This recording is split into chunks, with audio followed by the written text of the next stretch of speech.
Welcome to part 3 of the Babylon 5 Season 5 Blitzcast. If you haven't listened to the previous 2 episodes, buddy, what are you doing? Go back and listen to part 1 and 2 before this one, or forge ahead and be completely lost. Either way, we return to our Blitzcast in progress. Cue the music, editor me. There's a hole in your mind. Those weak will survive. Just another cash grab. I will kill Mike Slater. Ladies' night out to Zahadoon, girls. It's part of the code. The boneheads don't kill the other boneheads. Just to get them all in. Just my little fingies, get them all in there, you know, nothing weird. Mummy is not a perfect film. More dino glasses for the Narn. Miss Piggy makes it on the deck. Why is Mike on a sing about? I was born in Philadelphia. The devil's mullet. And the year of joy. The year is 2026. The name of the show, you gotta check this out. Beep, beep, beep. Oh my What gosh, is going I'm looking on? at the back of the grid. No, there's nobody there. The smoke is up, but there's nobody. Oh, what's that? Looking up? Somehow the entire roof of the dome is opening up and coming in, parachuting from the top. It's Logan Trent coming in to destroy this tag team all by himself. Hey, Logan, good to have you back. Nice to see you. And Trey. As always. Sweet. All right, so Logan, we are again going through Babylon 5. Oh man, and Logan just kicked them both out of the ring. We've had prior guests stick around. Logan was like, no, get the heck out. All right, so we have had prior guests from Babylon 5. You got to check this out. Logan, you're fairly recent. Episode 6 of season 4, Into the Fire, the end of the shadow, where Logan also shattered my mind with the revelation that, hey, isn't this just X-Men? And I was like, oh my God, it is. All right, so Logan, since you have last been on, question we've been asking all of our guests, have you checked out any more Babylon 5? No, I kept true to my word of not watching any more episodes of Babylon 5. I absolutely... Man of his word. I absolutely love it. That leads very organically into part 2, where we do ask our guests any place to plug. I will say... WNBA, the podcast with you and Adam Todd Brown, back over at the You Don't Even Like Podcast Network, is back up in anticipation of the upcoming WNBA season with the spoiler to everybody if you didn't listen to their first grade episode. Your first episode is on contract disputes and how there may be a lockout. So yeah, possibly back. Consider NBA may possibly have a season if they can. Do you guys have any kind of a batch show if they do go off season, or any plans? Probably just Adam and I bitching about how terrible Kathy is at her job and how they need to pay the players. All right, so what else you got to plug, Logan? With my good buddy John Ryman over at the Gamefully Unemployed Network, we have a podcast called Wrestle Movia, where we talk about the movies of the swollest theater kids of them all, pro wrestlers. So 2 things on that, Logan. First off, this is the future past guest, so people listening right now heard it. John, I was going to try and make a joke, Mike, that John would be a great guest to get on this podcast. He did show up as well on season 4, episode 14, Moments of Transition. Great guest. And it was cut from the proper. I don't remember if it makes the mini-sode.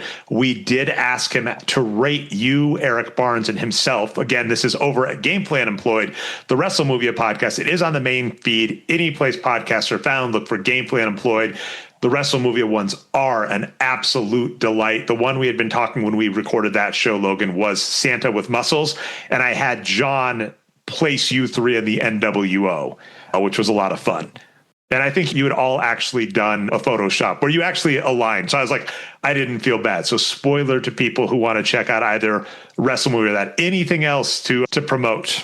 Yeah, so this one seems to be getting worse, but it's just, don't commit genocide. Just, it seems to be kind of a problem. So, just going to keep plugging that. I usually plug that on my podcast. Yeah, Logan Trent on Blue Sky keeps saying it, and people keep saying, oh, the exact opposite, and blamed you. All right, so Logan, we do, as true to the podcast, we are going to talk Babylon 5, but we are contractually obligated to make sure people do leave this with something to check out. Anything you would recommend to our listeners to check out? I saw a trailer for Ben McKenzie. So Ben McKenzie, who played Commissioner Gordon on Gotham and also was Ryan Atwood on the OC. For the past 5 years, he's been very pissed off at cryptocurrency because he has like a finance degree and he just says this is bullshit. Why doesn't anybody call it bullshit? But he has a new documentary coming out that is just him literally interviewing a bunch of people and examining why crypto is bullshit. It's called Everybody's Lying to You for Money. And I think the trailer came out like last week and it was pretty interesting. So check that out if you hate crypto. The modern world is interesting with things like Ponzi schemes and stuff, with like how they hold themselves up longer than in past, which is a wild thing. So that does sound incredibly fascinating, in part Logan. And now that we got to get into, I'm seeing a problem that could be with Logan, but it's hard to tell because you have that hat on that's covering up half of your head. But I was told before you came in that the problem is there is a hole in your mind. And now it's time to fill it with some Babylon 5 Season 5 facts. Are you ready, Logan? You'd think that gets old, Mike, but it doesn't. It hasn't gotten old. Okay, There's just holes in everyone's minds. So, Logan, if you can do us a solid, we are just tangentially going through Season 5 of Babylon 5, so at least we can say we did it, because we don't want to do full episodes on it or even subject listeners, except if they're like Evan, who just watch it even though we didn't require it. So, Logan, we are on to Episode 10 of Season 5. A Tragedy of Telepaths. He named it that. Okay, Logan, do our listeners a solid if you want to. We put in the chat what it's TV the guide. recap, the TV. So originally I was going to do this with the local syndicated announcer voice on commercials, but then I saw this season was on TNT, so I have to switch that now to Inside the NBA, reading a commercial ad break in between games. So we're going to go da-da-da-da-da-da-da. Welcome to Inside the NBA. Be sure to check out Alliance ships continue to disappear. Lockley calls on Besker to help with the telepaths on a brand new Babylon 5 on TNT. We know drama. Perfect lineup. It's got me excited. Almost more excited than if this were the actual recap. Londo and Jakar say a quick what's up to their friend in prison. The telepath war heats up a little. Oh, that's the one you had me tagged on? No, that's the one I had me tagged on. I'm kind of punching up that run because when I read recaps, I hear something else in my brain when I actually see the episode. I just want to hear Kevin Harlan say, Lockley with no regard for human life. I was hoping this was the actress, but we had a character that left the show, Natoth, who was actually like a model who was brought in to be a Narn. They do all the lizard prosthetics. And after season 2, she left. And some characters get written off the show, and she just vanished. He like ties that up in this episode. They're like, remember that character who disappeared? They're like, yeah. It's like, oh yeah, she was imprisoned and locked in a dungeon for the last 4 seasons, and they forgot about her. And then they go rescue her, and then she continues to not be in the show anymore. Yeah. That's an episode of the show. That sounds familiar to another show that I really like, Supernatural. I'm not going to talk about which character that is because a lot of people are watching that with the Himboos podcast, so I don't want to spoil future storylines. Just which season are you talking about that this happens? If you want mild spoilers. Season 5 through, I think, 13 to possibly 4. It's a long suggestion. Props to being the second guest to bring up season 5 of Supernatural already, which has now shown up more times than Natas showed up in Babylon 5 season 5. So, Logan, thank you for keeping your word. Thank you for giving us an excuse to talk it a little. Again, go watch the WNBA if it's on. Go listen to the WNB Yay. That's Y-A-Y. I know they sound just alike. It's almost if it was thought out. We'll have a link in the show description. Dre, I have to take a little bit of offense. You have to WNB Yay. You have to do the arm raise until thing. Until they're not locked out. I'm not doing the yay. It's just yay. Okay, that is fair. Okay. Yeah. Well, with that in mind, thank you, Logan. You are amazing. Hopefully there will be more future stuff where I can bring back your X-Men take if I do my job. But we didn't get to the X-Men take of this episode, too. Oh, we've done it too many times already for Logan. We'll have to tell him about it later. What's the X-Men take on here? Well, there's these telepaths on the show.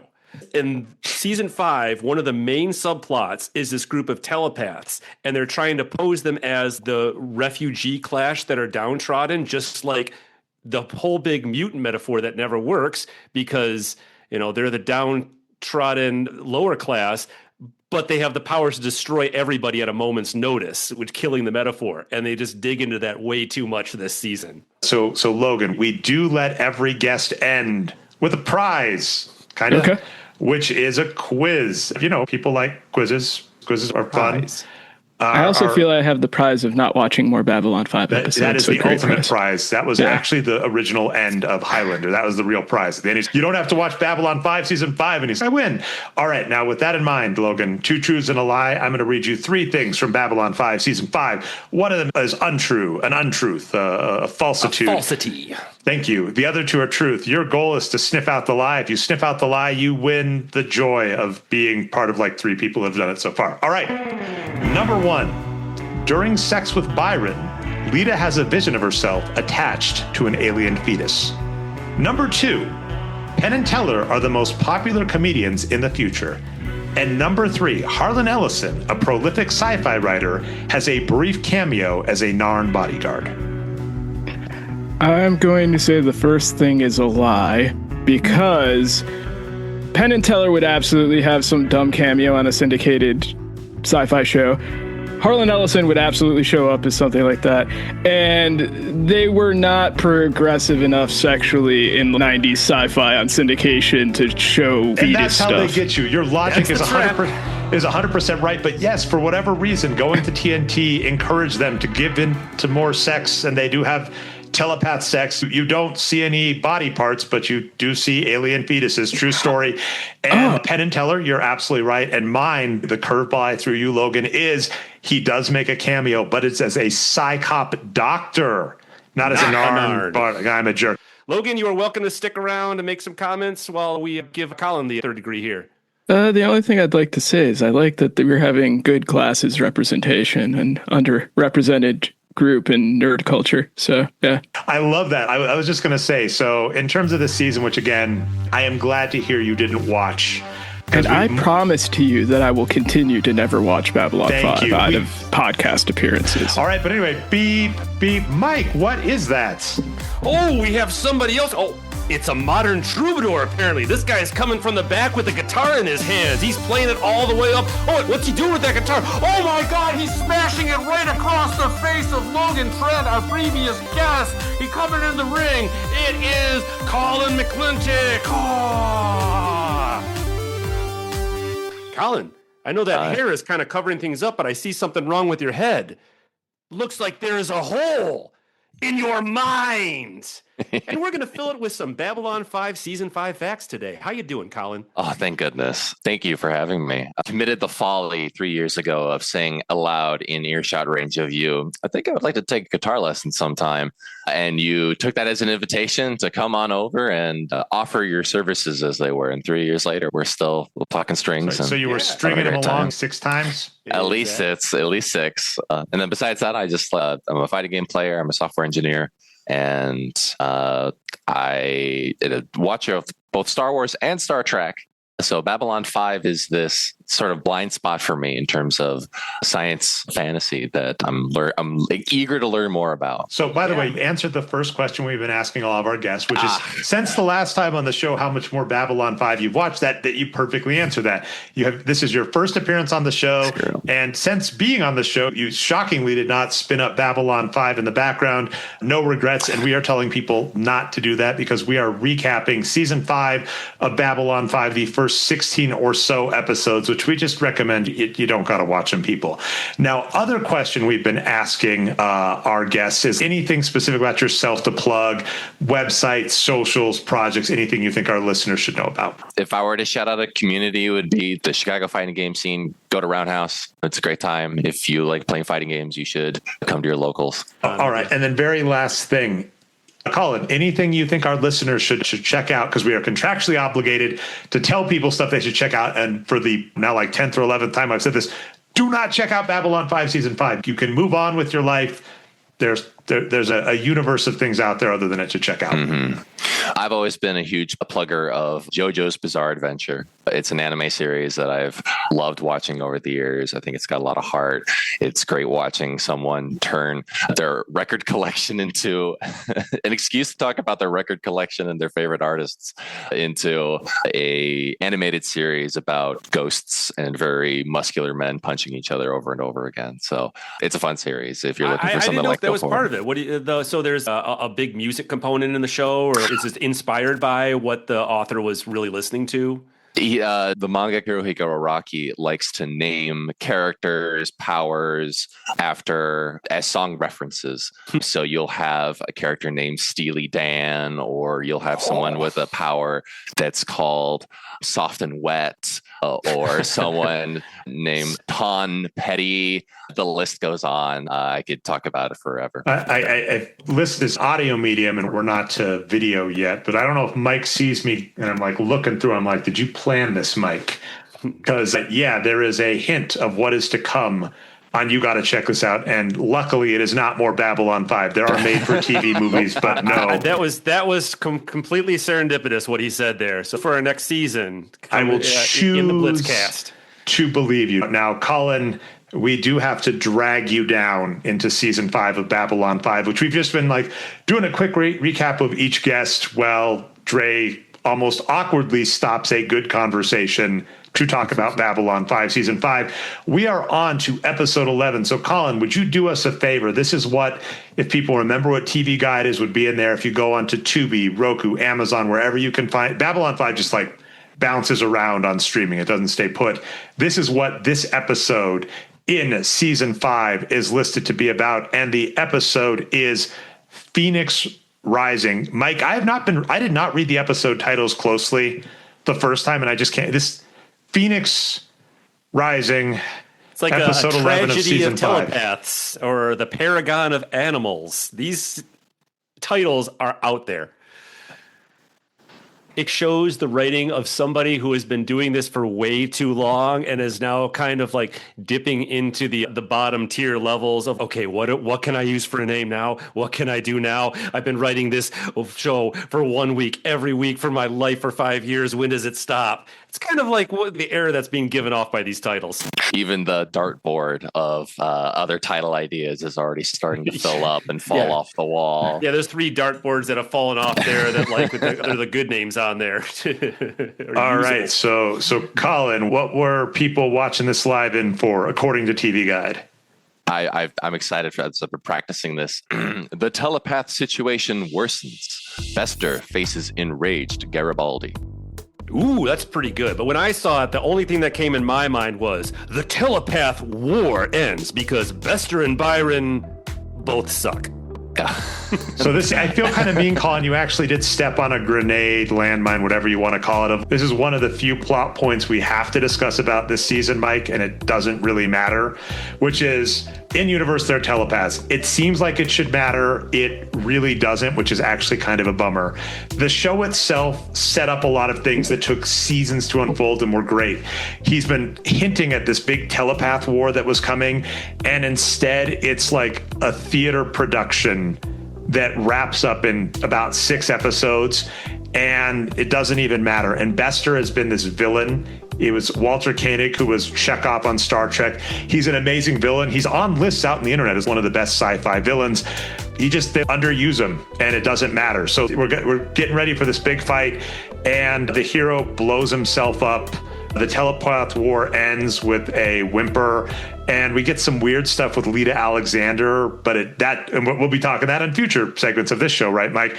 Doesn't matter. So yeah, this episode was just pulling the plug on a major plot point, which was kind of the only thing this season had going for it. Would you agree with that, Mike? This was the only plot that really mattered this season, and they ended it super quick. Yeah, they had a lot going on here with all the telepath stuff. It felt like it went nowhere. And there was the shipping line things, which we barely even mentioned on the entire Blitzcast of how they were attacking each other. So yeah, a lot of these plots just really kind of landed with duds for me. How do you have an entire, I assume that telepaths are a race, or at least a group of people, or perhaps just normal people who are just so happen to be born with the ability of telepathy. But how do you take an entire group of people that could read minds and then do nothing with them?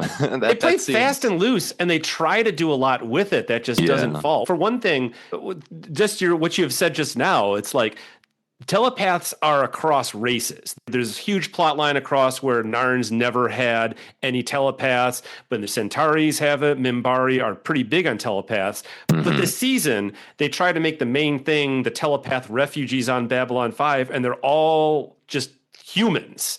And it seems like that's another, I never even thought of that, but to really show that they were their own one solid group, they should have had a few other races mixed in there with the telepaths. Yeah, it was the easiest polite answer is it was way too much for JMS to bite off. And then he almost felt rushed to finish it. That's the tough thing is it's like taking on a big project. We've mentioned this on the show before that, JMS has said about television, you don't get rewrites. You as musicians, I'm speaking to multiple people with just guitars on their back wall. You write a song, you're like, that didn't work. You get to rewrite it before you play it. Even if you played a concert, JMS is, well, I put that out on the air. I have to wrap it up, and I don't blame him, but it was way too big of a storyline. Now, Colin, thank you so much for filling in. We hate to leave any of our guests with nothing, so you're not going away empty-handed. You're going away with a custom Mike Slater quiz. If you get it right, you win the joy of knowing that Mike Slater... Being the fourth person to get the quiz right so far today? Yes. All right, so the game is 2 truths and a lie. I think it's a pretty standard one, but we're going to tell you 3 things about Babylon 5, Season 5. 1 of them is a lie. 2 of them are true. If you determine which one is the lie, you win. All right, number 1, Lanier receives a prophecy from the ghost of Morton that he will betray the Rangers. Number 2, Byron blackmails Sheridan and the Alliance to secure a telepath homeworld by threatening to leak Top Command's secrets. And number 3, Londo gets a telepathic message from Lita in a dream that the Vorlons left messages on how to deal with the shadow technology sabotaging Centauri Prime, and she will give it to him if he helps her get a planet for the telepaths. Wow. Lots of telepathy, lots of dream sequences. That the first one probably is true because Mordon definitely sounds like a betraying name. Got to read the writing on the wall there. I don't think that the last one is true because I think there is no shadow technology. Awesome. Okay, so by the way, Colin, what I love is this is mine, and what I did do to peek behind the curtains, everything in that is true, but not the way I did it. I learned it watching Mike Slater. What? So Lita does do a telepathic dream message, but it's not to Londo. It is to Garibaldi. The Shadows do have technology sabotaging Centauri Prime. Lita just knows how to deal with it, but she just never thought to bring it up. And Lita does want a planet for the telepaths, but she asked Jakar, not Londo. So technically And you knew all of that without having even watched the show. That's amazing, Colin. I am seriously impressed here. I locked in. What can I say? Colin, that is amazing. But what, Mike Beep, what is that in the background? What's coming in? Oh, it's coming this time. What's this? It's a riser from under the bleachers. We have all the way from Florida. It's Adam Flint's coming in, and he's going to power fly feet first across from the bleachers into the head of Colin, knocking him to the side. So he is the main guest. Adam Flint, we have you back on the show. How you doing? Doing great, brother. How are you? Ooh, he's ready with the voice, too. Love it. We have on the fantastic, the amazing, the incredible Adam Flint. Adam, I don't know how to tell you this, but you were on with Nate Flint, the Flint brothers, one of the most dynamic, impressive tag team duos in the history of, you got to check this out. Nate abandoned you. It is now the Nate and Naj connection. There is a new tag team. So that is why Adam is here solo and the Flint brothers are no more. But you may remember Adam Flint from our season 4 episodes 1 and 2, The Hour of the Wolf and Whatever Happened to Mr. Garibaldi, which Adam, we already told the listeners about because Nate came on with the new tag team partner. I'm so sorry to be the one to break it to you. But Adam, barring that heartbreak from your episode, have you checked out any more Babylon 5 since we had you on last? I have watched exactly 0 minutes and 0 seconds of Babylon 5 since those 2 episodes. And digging in, that is what I hoped. I've actually been unpleasantly, as weird as that, surprised at the number of guests that have watched more, listened to more. I was like, what are you doing? Because my thesis for season 5 is none of you need to check this out. I am the Vorlons maybe, right, Mike? Where I'm like, well, this trying is like to the help. Anti-Monitor episode. This is the Anti-Monitor episode that we're going around to different universes trying to destroy all the parts that watch Babylon 5, because so no one else has to. Yeah, but Mike has tricked more people, including, fresh souls like Colin, who had nothing to do with it. He dragged you in. So I'm trying to help. Mike's tricking more of you. Babylon 5 season 5 was definitely something. And we will get to that a little, but other things to say is, since our last episode, Adam, any personal projects, personal socials, things like that you'd like the listeners to check out? Played a concert yesterday. So I played 3 hours of acoustic guitar at a farmer's market, and I have a stage name that is Chicago John. Why Chicago John? Well, part of it is from Chicago, and there's not too many Chicago branded things down here in Florida. So it's a little bit of a unique vibe. And Chicago John is just easier to remember than Chicago Adam Flint. So I just picked something easy to remember. I absolutely love that. And then another thing, so check out for Chicago John if you're in the Florida area at farmers markets. Check, yeah, if there's or a guy. If you're anywhere, it's on Instagram. I'm already following you. Yeah, it's on Insta. I'm a TikToker now. So, and is it just Chicago John? Chicago John Music. It's Chicago John Music on the platform of your choice. That's not, compromised. I absolutely love that. And then the very last thing, this show is, you got to check this out. We are contractually obligated to tell people to check something out. We can't in good faith tell anybody to watch Babylon 5 Season 5. So, Adam, is there anything you think our listeners should check out? Well, last night I just watched Dream Scenario starring Nicolas Cage, where the whole premise of the movie is that Nicolas Cage starts showing up in everybody's dreams. Yeah. Wait, he doesn't already? That's a new thing? It's a documentary, so. Oh, yeah, I heard of that. I don't know anybody who saw it. Was it good or interesting? It's the recency bias. It was just what I watched last night, and I didn't hate it. I didn't hate it, but if you ever dreamt about Nicolas Cage, it might be up your alley. Man, I saw the previews for that right after I had watched American Fiction, and that was such an amazing movie that ate that other movie. I totally forgot about it because that looks similar, but not as good as the premise of American Fiction. Yeah. It was all right. Not my favorite movie, but that's the last movie I watched. So I'll shout it out. All right. I love that so much. And as kind of noted, we do have to go through Babylon 5. Only a couple people have to do more than one episode, because that is like the CDC's recommendation when it was still around. Like, it's since been defunded, but on the old recommendations, it does say no human should be required to remember more than one episode of season 5 of Babylon 5. Luckily, there's a reason for that, because the CDC mentioned they realized that there were holes everywhere. And in fact, Adam, right there at the top of your forehead, what's that? I think there's a hole in your mind. And now it's time to fill it with some Babylon 5 Season 5 facts. All right. So, Adam, can you do me a solid? We are up to Season 5 of Babylon 5. We are up to Episode 12, The Ragged Edge. By the way, as we've been doing this, realizing just how hilarious these titles are. But Adam, can you tell people, if they were checking this out for the first time, if they're watching the show on Tubi or wherever it is streaming now, what they are told they're going to be looking out for this episode? Garibaldi traces attacks on Alliance shipping to the Drazi homeworld.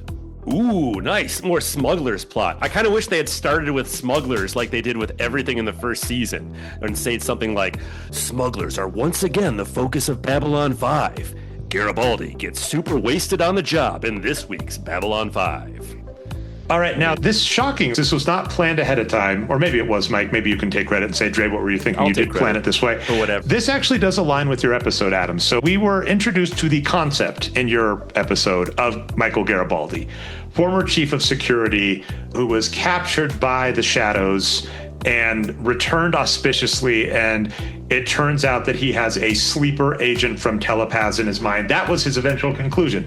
The whatever happened to Garibaldi, the Psi Corps kidnapped him, they forced him to betray all of his friends, and then this is the follow-up in season 5, and the post-traumatic stress of that entire experience left him so wasted that he returns to drinking alcohol and kind of blows it multiple times, leading to an escalation of a war, kind of. Garibaldi keeps fucking up more and more as the show goes on. So not only is he taken over, which was not completely his fault, but even the way that his mind was taken over, they just accentuated parts of his personality. So I find it highly unbelievable that the High Command would let him back, not only as a member of the High Command after trying to sabotage and get the captain kidnapped, but also that they'd make him the leader of their entire black ops squad when he sabotaged them previously. It makes no sense. It gets more frustrating because eventually it happens after we're going to have to do some real episodes, Mike, but we can talk it here a little too for our guests. They realize he's a drunk, and multiple people are like, yeah, we suspected. And you're like, if you suspected, why did you keep making him the primary point of failure for these important things? And I'm conflicted on that because it's two-sided. One is, like in this episode, he's supposed to find a key witness for a court case. Oh my God, Mike, we're going to have to talk about how there's a fucking court case on this show, and that's coming up. You learn a lot about the legal system of this world in season 5. They have expert witnesses. Oh my God, that expert Mike, witnesses I just on remember. Several things. So Garibaldi's supposed to go pick up an expert witness, and he gets drunk and passes out, and his contact gets shot, but he doesn't hear it because he's passed out drunk, and then his contact gets killed as well. But then also, here's the problem, Mike. He drops the ball, but it doesn't matter because he still finds the evidence that was required. So it's kind of frustrating because he fails, but then he doesn't really fail. And in this entire show, as we reveal how Garibaldi's failure, he faces no repercussions for his failure. And if you really dig into it, it really didn't matter. And so that makes it worse. And then at the very end, everybody was, yeah, we kind of knew, but we were kind of hoping you'd be okay. And it's fine. So it's very frustrating because I did enjoy, Mike, this is like one of the few plot points to talk about. I did enjoy actually revisiting an alcoholic and revisiting trauma and revisiting addiction, because television shows often are like, you cured it and it's done. You have a walkabout and you never have to worry about your stim addiction again. Another plot line on this stupid show. So I did kind of enjoy that, but it just it's everyone's reaction around it to him, because they've already been through this plot line. They knew it was coming. They should have more just safeties around if one of their main officers is clearly arriving late to every meeting, missing half the things, and stinking like alcohol through everything. Yeah. Are there some like Al-Anon type family dynamics where they have an enabler, and then they often have the baby who needs to be taken care of and the hyper competent person? I mean, no. Does the cast Zach like Allen even is try absolutely the enabler, because Zach Allen catches them because they do have an enabler. That's the problem. Adam's right. They actually play the alcoholic part of this plot semi-right, but it's just out of place. And then it's shoehorned in with this other thing. And we're supposed to be like, Mike, tell me if I'm wrong with this kind of thesis for season 5.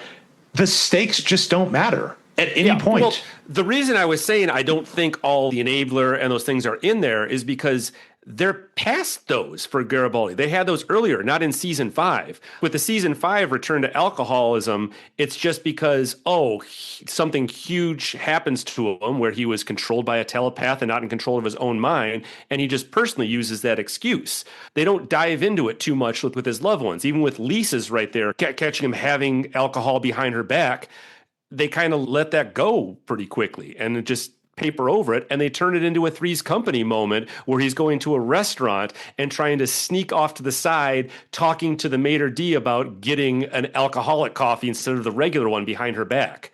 But yeah, it's more played for laughs as opposed to they could have played it for more serious relapse is what it is. Let my deafening silence be an indication of just it's. And now Dre has a moment of clarity. This marathon, Mike, has been a little cathartic, and being able to try and think through it. And prior surprise guest David, who showed up, who was even nicer than me on explaining things, kind of talk some stuff. And my biggest thing is just this season, the only plot points JMS had available to go off of, to keep cap for the 100th time, JMS made a 5-season arc. It wound up getting condensed into 4 seasons because he thought he was going to get canceled. At the last second, TNT bought Babylon 5, and so JMS was able to wrap up season 5. But at that point, he was actually like, "Oh, it's all done." I wrapped it up. He was going to make a spin-off show called Crusade that, just for a variety of reasons, both, I would say, network interference, writer direction, the world passing it by. He had another show ready to go that fell on its face for a variety of reasons. He was done with this show, but he basically had the actors and cast still there. The only things JMS had ready for season 5 as ideas were far too grand for a 1-season wrap up, and he didn't need to wrap anything up because he'd already wrapped everything up. And so what happens, and Garibaldi is an example of this, is he just has to re-trigger old wounds of character arcs that we have already wrapped up. And that is a downer for everybody. Now, Adam, to thank you for being a guest on this show. We don't leave you empty-handed. We leave you with a quiz, a Mike Slater original. Hey, quiz time. A Mike Slater quiz with a drip. Time for the quiz. Let's lay it on. I love this, Mike, so much. And also what's doing me proud, Mike, is that Zoom will occasionally squelch these. So you might have to do some re-ADR of your crazy voice. I know I'm going to have, every time I did a wrestling announcer voice on this whole cast, it's going to have to be a redone ADR. That fills my heart with joy to picture you re-recording stuff, and which has been a blast. I hope all of us. Adam, how have you been enjoying Mike's voice? That's how the best I could put it too. All right. So Adam, are you ready for your 2 truths and a lie quiz? I think so. As ready as I'm going to be. All right. So again, this is Babylon 5, Season 5. 3 things about it. 2 of them are true. 1 of them is a lie. Adam is going to try and be a Michael Garibaldi to suss out the lie and hopefully not get shot in the back by his own second. Colin, if you've got a gun ready, get it ready. Now is the time. All right. So number 1, a telepath Nazgul-looking alien rescues Londo from an assassination attempt by stopping a dagger with its telekinesis. Number 2, the Alliance is nearly taken apart by way of mind-corrupting slugs commanding a race to disrupt shipping routes. And number 3, Alita's telepathic abilities that were modified by the Vorlons are so powerful, she can mind control the AI on the ship. At one point, the ship's computer speaks in her voice until Sheridan, also touched by a Vorlon, is able to bypass it. I'm going to go number 1 as the lie because I don't believe in the special effects budget pulling off the Nazgul. Oh, it doesn't. It doesn't. But you missed. They did it anyway. They did it.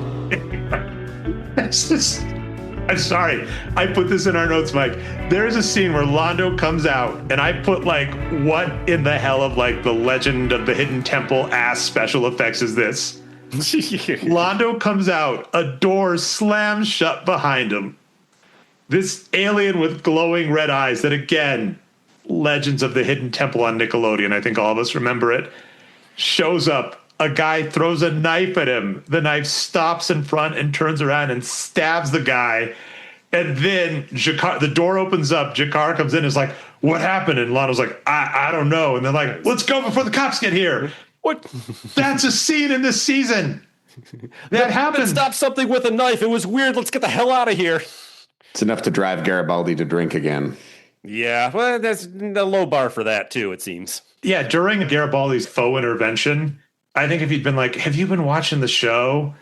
And Sheridan was like, yeah, you're right. And by the way, tying us into real world, the Super Mario Brothers movie with the John Leguizamo and Bob Hoskins was just such a bad production. They were just drunk every day on the set, and even one of them broke their foot. That would be the same. Garibaldi's, he's like, man, I got a drink. And they're like, yeah, you're right. All right. Now, Adam, thank you so much. Wait, Mike, what is that? What's going on? Oh my God, it's like we are almost to the end of the Blitzcast. I thought we were done with surprises. We're coming in from outside. Oh my God, there's one over there. There's one over there. There's one over there. It's another Alvarez coming. We have brothers, another tag team. And it's, oh my God, all the bleachers are exploding. He's wired the entire joint to get the big finish. It's Dan Alvarez coming in from the back. Dan, how you doing? Doing just great, and that's exactly the energy I'm going to bring here today. A lot of explosions, a lot of big energy here for the Babylon 5. Yeah.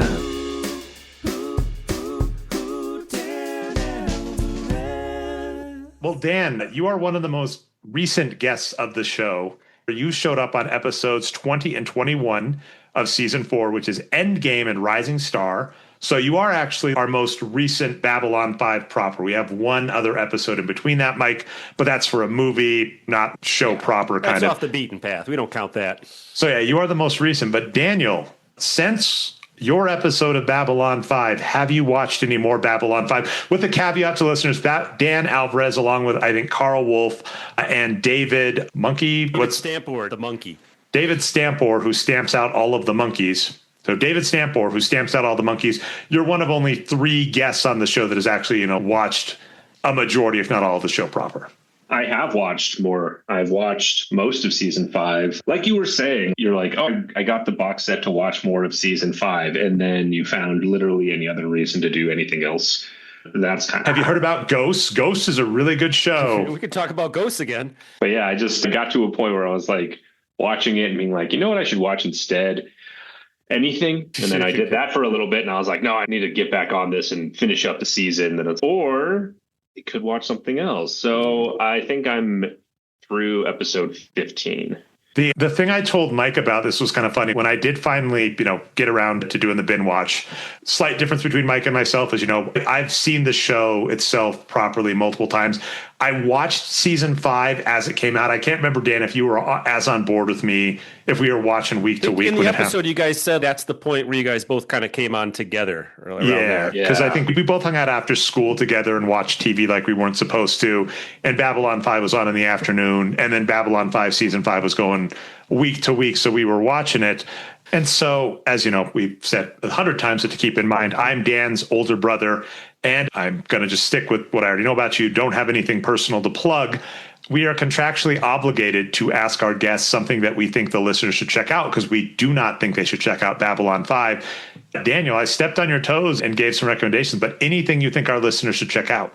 Anything that you were watching instead of Babylon 5 is a good example. Yeah. I'm watching The Pit right now. I'm a big fan of that show. HBO. It's ER, but if HBO did ER, it's got the same.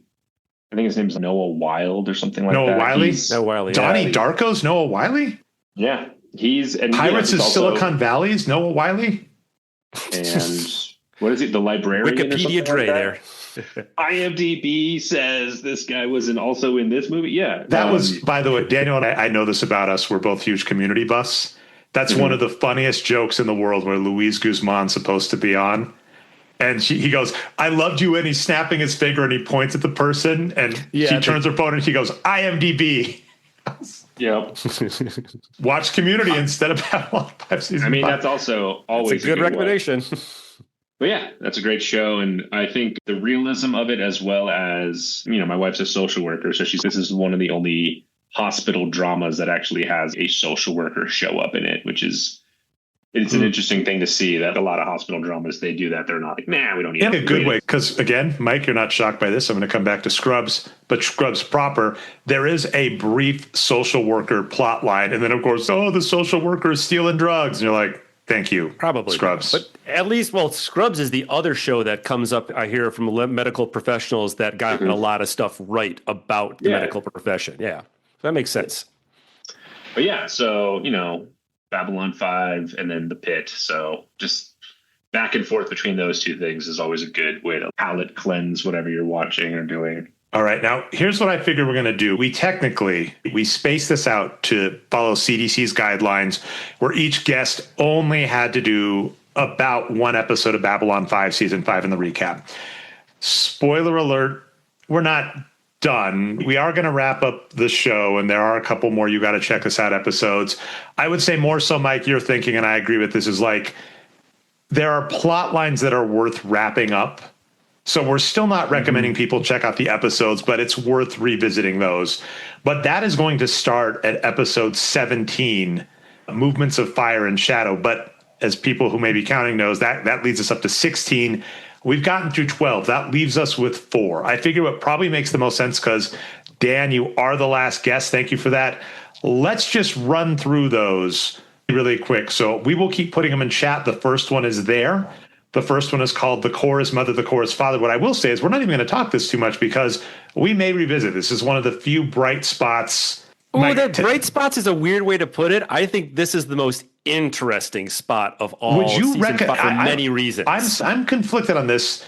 I think this is the one episode you could check out. And we even had, when you listen to the show proper, Dan, if it makes the cut, one of our prior guests even said, if you were forced into the situation Babylon 5 was forced into, this is the type of episode they should have done more of.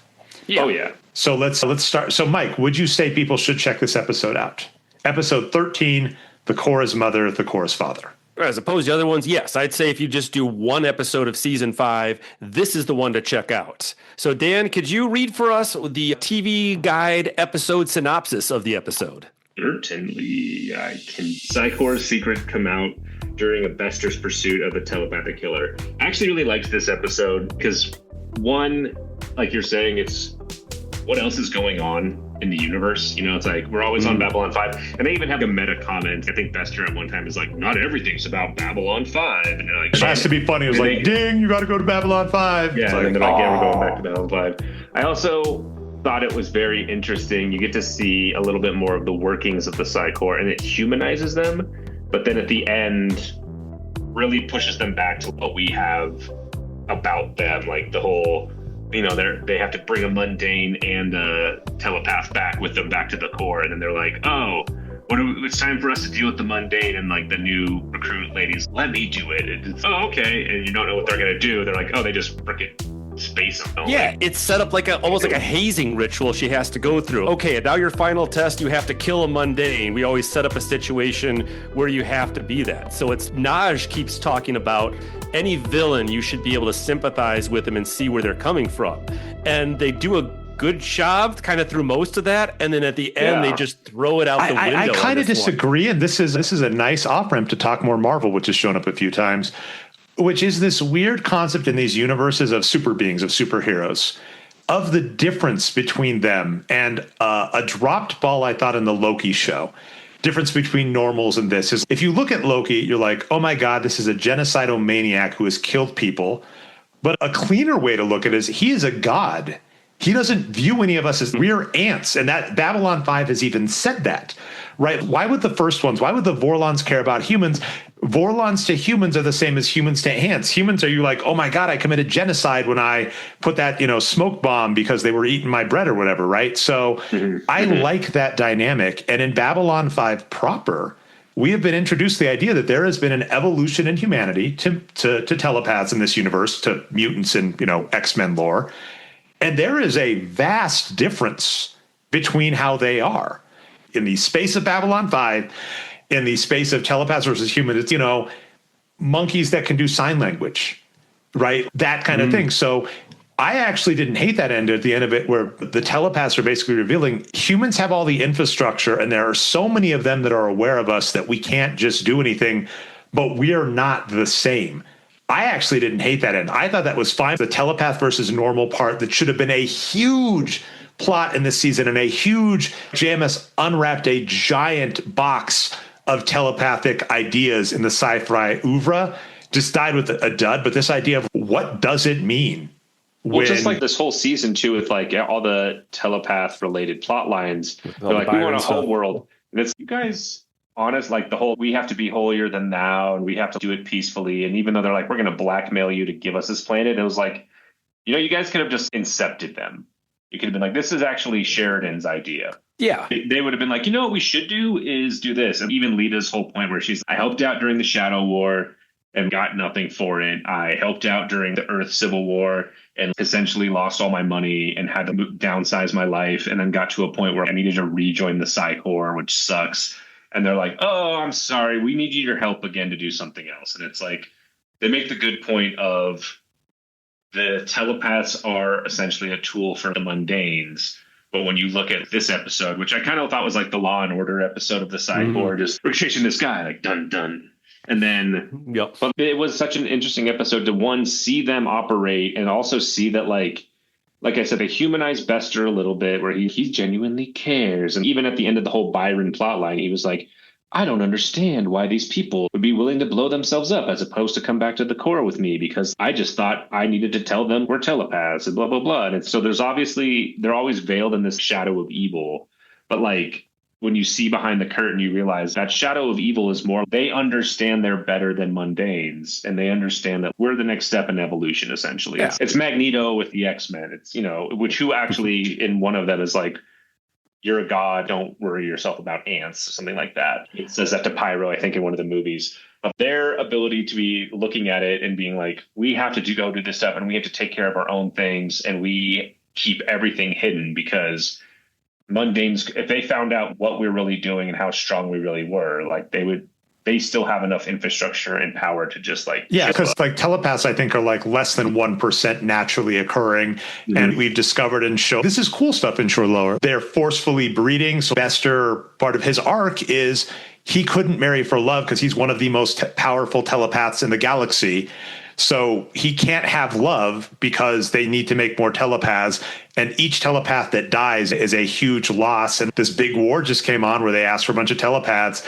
All of this is going on. That makes a whole lot of sense for you. So Dan, let's get through the rest of the episodes. Let's just do a quick recap of them as we go. We'll recap them. We'll talk what we want to about Babylon 5. We'll check inside of a box, and then that'll be it. Because that, Mike, we're nearing the end, and it's just a question of endurance. All right, so Dan, Season 5, Episode 14, Meditations on the Abyss. Lanier undertakes a top-secret mission designed to retrieve hard proof about the forces responsible for the Raiders' attacks. Oh, no, my favorite part of this one, what they should have said was, Delenn beats ass at the Down Below Fuck Club. Veer goes shopping and starts a fruit fight, and Lanier prevents a suicide attempt, because that's straight to the point on this one. Yeah. In this episode, also, like, that guy at the down below, like, really rapey. Like, the whole, like, you're going to come home with me tonight, whether you want to or not, so, like, you better like it. It was like, oh, good God. Yeah, that guy saw Bester, how creepy he was hitting on Lita, and said, hold my beer, I'm getting Delenn. Yeah, exactly. It was like, what are we doing here? But, I mean, it's down below. Anything goes. Yeah. She just beat his ass so severely, too, and she broke his finger right off the rip, too. Yeah, Delenn doesn't get too many opportunities like that to just be a badass, which is kind of fun in this episode, even though it's like she's sneaking off, just that opening where she's sneaking off in the middle of the night from her bed with Sheridan to go to the seedy bar at Underlow. Yeah. All right, and I think, like I said, well, because those do tie into the next few episodes and we're at the end, we'll finish the recaps of those, and then we'll talk all of it. We'll do a supersize me, need all of it. So Daniel, Season 5, Episode 15, Darkness Ascending. So now, Lanier's findings are unwelcome to the Alliance. Lita seeks alternative aid for the telepaths, and Garibaldi has a visitor. Yeah, because as it is, Lanier can handle the truth, but the Alliance cannot. Lita and Jakar shippers get their day in the sun. Sort of.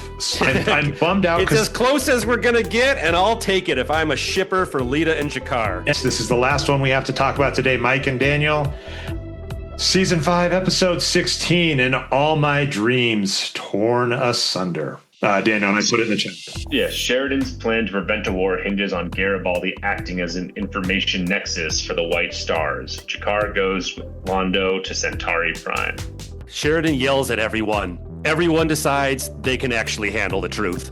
We mentioned this on the last segment of this show, which is we randomly have a break in the middle of the season to legitimately have almost a courtroom drama.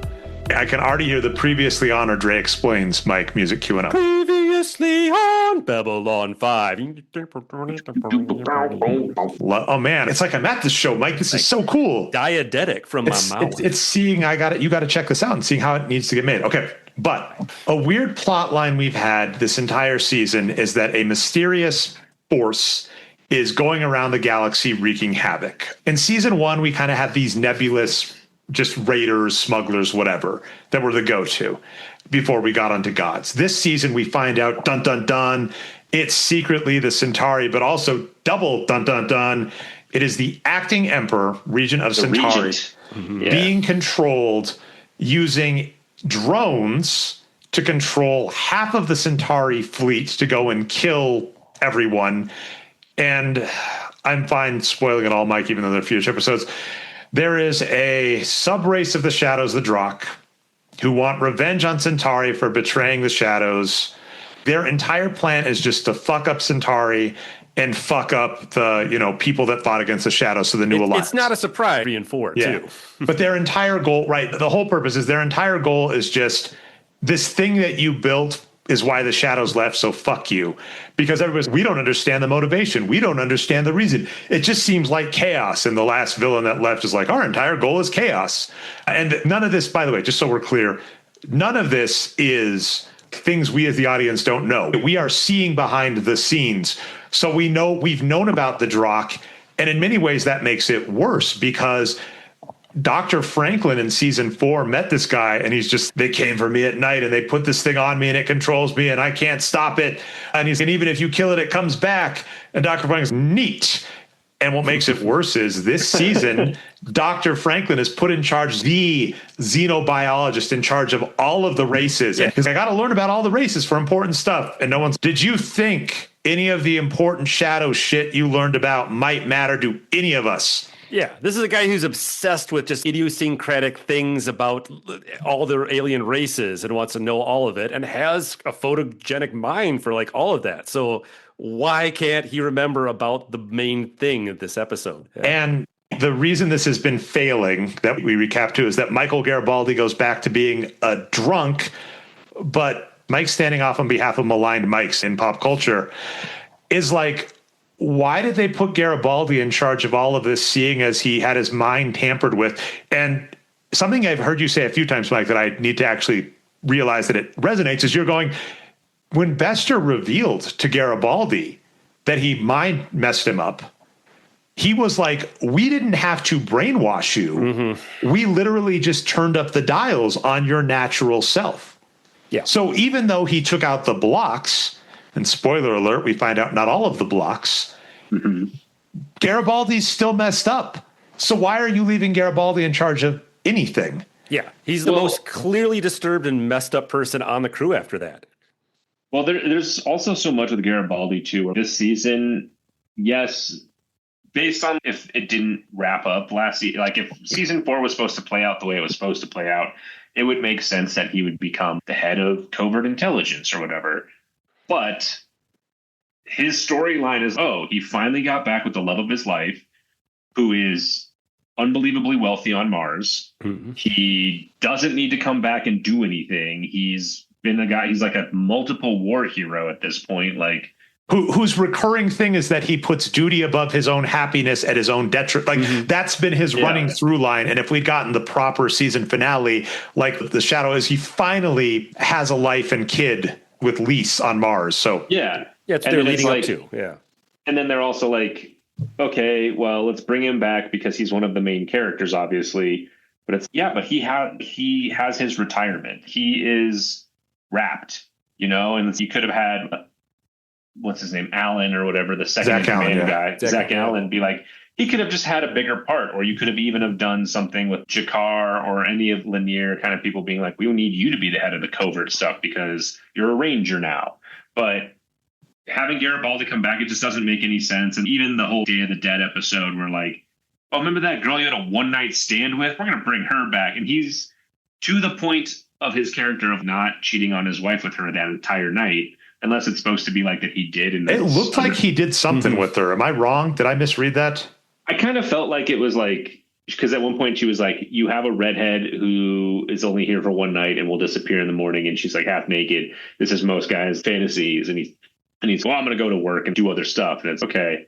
So I couldn't tell if they were trying to allude that they did hook up or if it was that he just was enjoying his time with her for the night, kind of in disbelief of what was happening. But regardless, it's okay. So Garibaldi has everything he ever wants back at Mars. He's finally happy. He's settled.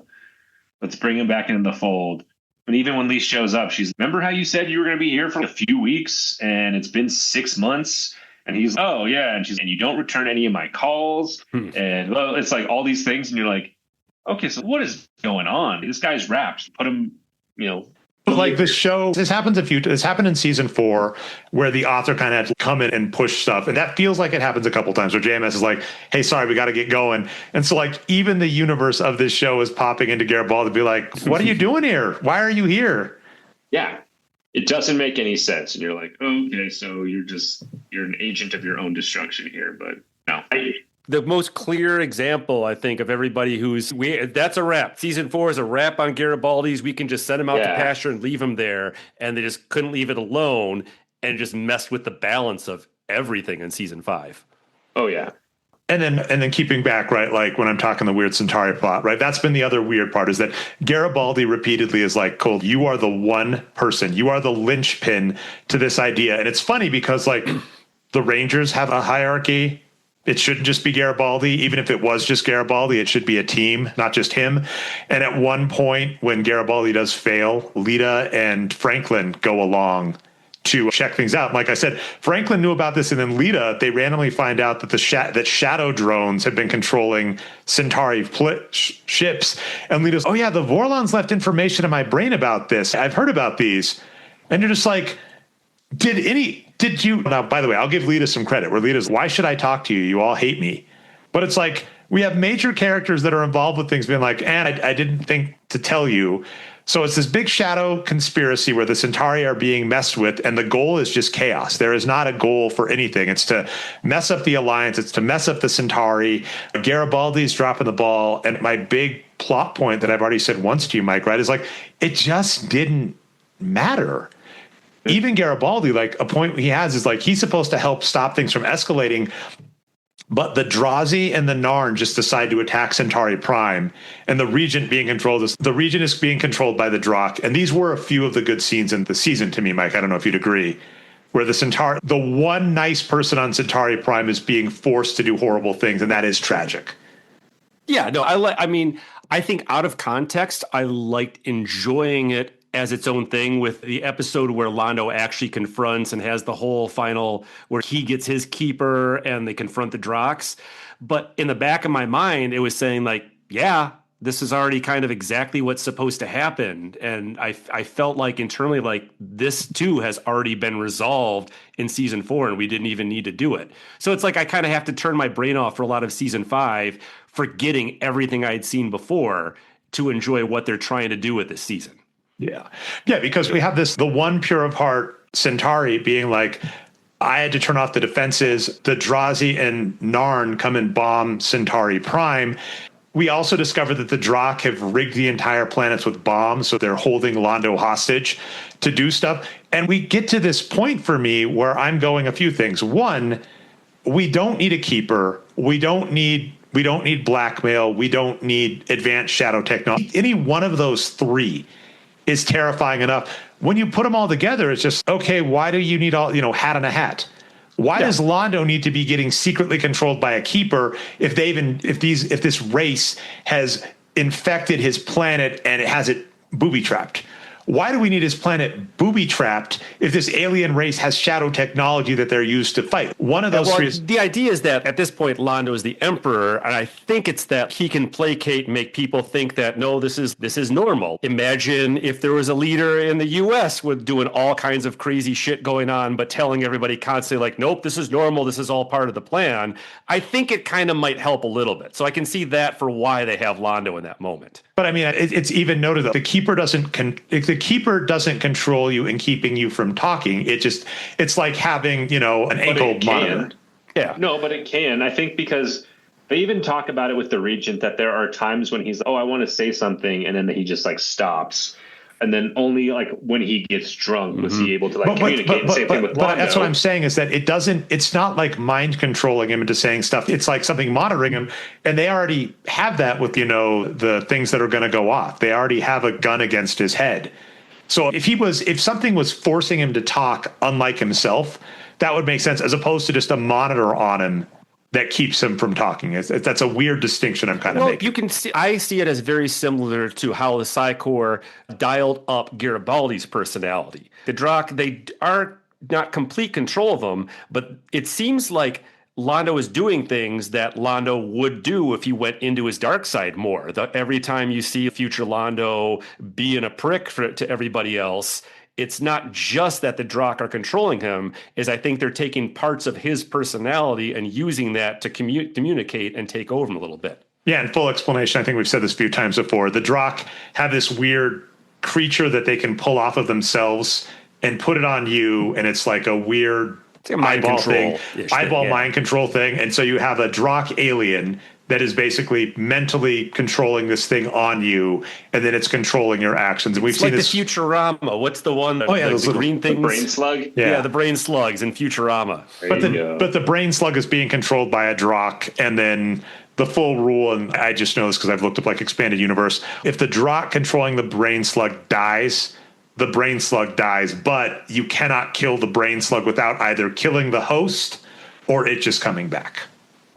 Yeah, that was in the Mars episode where what was it, Captain Jack or whatever he was, the surly guy, had the keeper on him. But yeah, so we have this weird war going on with all of that, whatever I just explained to you. And then just kind of the last part to me that really didn't work for me on that war is the Centauri have been the villains of the show for the last 3 seasons.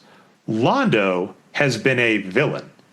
So when this season 5 is like, isn't it tragic that the minions of the shadows came back to exact their revenge on the Centauri? You're like, didn't the Centauri start a war with the Drazi? Don't they have a reason to hate them? Didn't the Centauri literally commit war crimes against the Narn? Don't the Narn have a reason to be mad at them?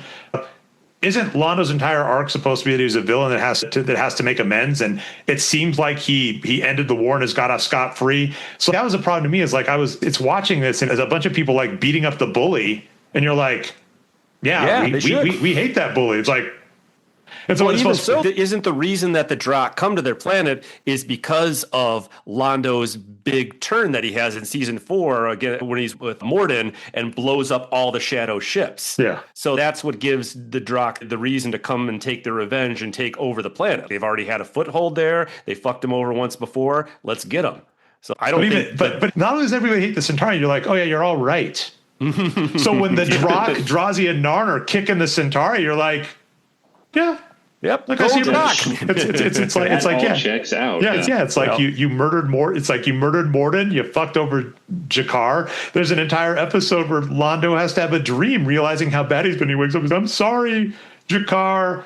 And Jakar's, "We're good." No, we're not. So that for me, for this plot that I just went over, that was kind of when I thought about the end of it. It's just episode 16 at this point, man. I mean, I'm ready to give some truths and a lie to Dan. And the real reason Dan, I was going to say that any other stuff to end on, I think we even discussed, we already discussed issues with Lita. Adam did a great job with that.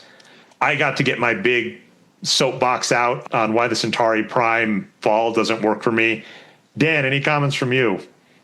I did want to bring up, I know we talked about the episode a little bit with the Psychor episode, that Bester's female aide just immediately makes a pass at him. Yeah. I just kind of crack up at that. And also I noticed at Bester of all people, and she's, or I can stay. I am above that. I have a higher calling, but I appreciate you coming to me at night. And they even try to do the humanization aspect where he's, I had this lover or whatever, the one that, is the arc with the, the telepaths that were altered for the shadow vessels.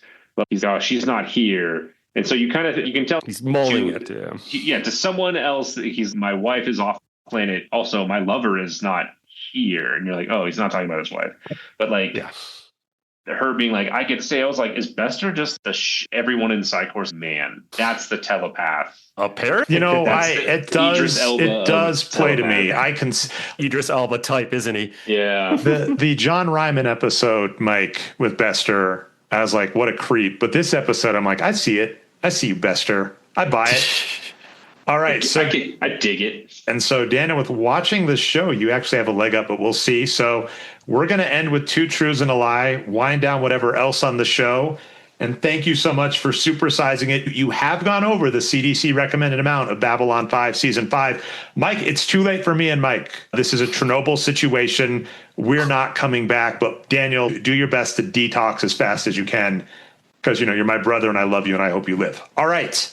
2 truths and a lie. 3 things from Babylon 5 Season 5. One of them is false. Daniel, your goal is to suss it out with the cheat code that you've actually seen most of it. So here we go. Number 1, a group of telepaths lock themselves in a room.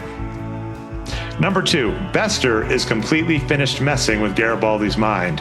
And number 3, Byron kills a group of mundanes at Bester's command. Number 3 is the lie. He refuses to kill the mundanes, and that's what causes the issues between Bester and Byron. Nicely done, Mike. You fooled him, because he refuses initially.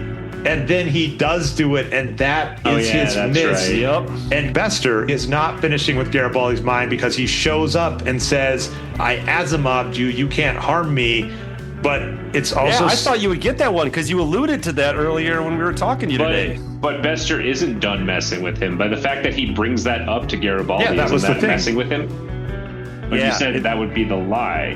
How would that be a lie? He isn't completely. It says Bester is completely finished.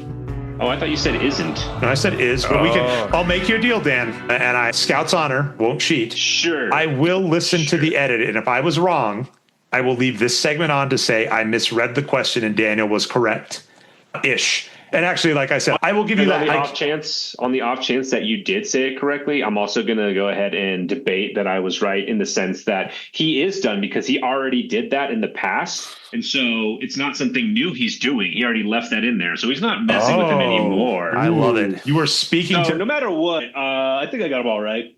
I'm not the score master, which is Mike Slater, but I will say you do. I give Dan full credit for all of that. Yeah, I was going to say you get a Dre Pedant coin, which I guess Mike is transferring into a Mike point. However the hell this game works, Mike. However, I get one over on you, Dre. It's always what I do. Dre from the future. I think you already just heard it, but yes, I did say is, not is not. But Daniel had a good rejoinder that both is and is not could be interpreted as a lie. So full points to Daniel. He won without winning, sort of, except he did guess the wrong thing. The third one was in fact the truth. So I'll leave it up to future editor Mike to decide how he counts the +1, -1 there. MikeSlater.com, by the way, you have been putting some of the quiz stuff up there, which is awesome. So MikeSlater.com. Yeah, we've got scores for quizzes. I have no idea how you're going to mix in the 2 truths and a lie for this, which will be fun. I think we talked the Lita stuff. We talked the telepath stuff. We did the homework. We have caught ourselves up. We're still working on a guest proper, so don't want to spoil anything based on that. But we will be doing episodes 17 and 18 next. Those are the next 2 up on the docket, which are Movements of Fire and Shadow. Don't get excited. The shadows aren't back. That would just be cool. And The Fall of Centauri Prime. Man, we see how things have turned around because in the old school days, JMS talked about how he didn't want to spoil major plot points and would intentionally obfuscate title names. We don't even get that. And that's episode 18. It's not even the finale, but you do not need to watch those. There are great wikis on these that you can just read up. There are a multitude of ways. You can just wait to listen to me and Mike and guest talk about those episodes, but that is where we are going next. Much like Babylon 5, Mike, we are just winding down before other projects are coming up, and I am chomping at the bit for the next projects. Yeah, we got a lot coming up. We're going to wrap up Babylon 5. We got a music. We've already told people we're going to have a music season next time, and we have a huge season which might rival the length of the Babylon 5 season for our topic after. It's so big. But we'll be revealing more about that as we go on in time towards the end of 2026. And the easiest things are, I've said this a few times, but MikeSlater.com is the place to go. You got to check this out. This show is, available, Mike. You've aggregated everywhere. So if you have a podcast aggregation device of any sort, you can find it. Mike is Slatron or Slatron11 across the socials. I am Nerd Numbers. Dan Alvarez is a ghost that can hear things. So just yell it into the air if you want Dan to hear it. And we will, of course, in the show notes for this, have all of our fantastic guests. If there are places to contact them, we will have those. Oh my gosh, everybody. Thank you. Thank you for sticking around. Mike, thank you for making it through season 5. Thank you, too, Dre. Thanks, Dan. Thanks to all the guests. And is there only one more thing we have to do before we get out of here? Are we doing any stuff you got to check out or anything specific? I think at the end, we need to open up a box. Oh, I forgot the box. You asked for it. What's in the box?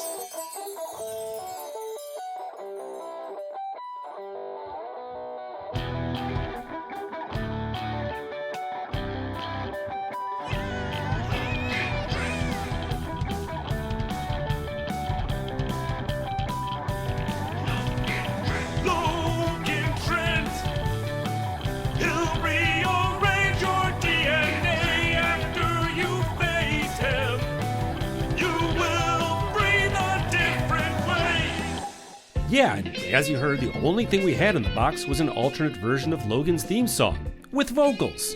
Go figure, sometimes you just get what you get. Anyway, please remember to rate, review, and subscribe to the podcast wherever you got it. thanks for sticking with us through all the Blitzcast. We had a good time putting on for you, and hopefully a few of you made it to the end.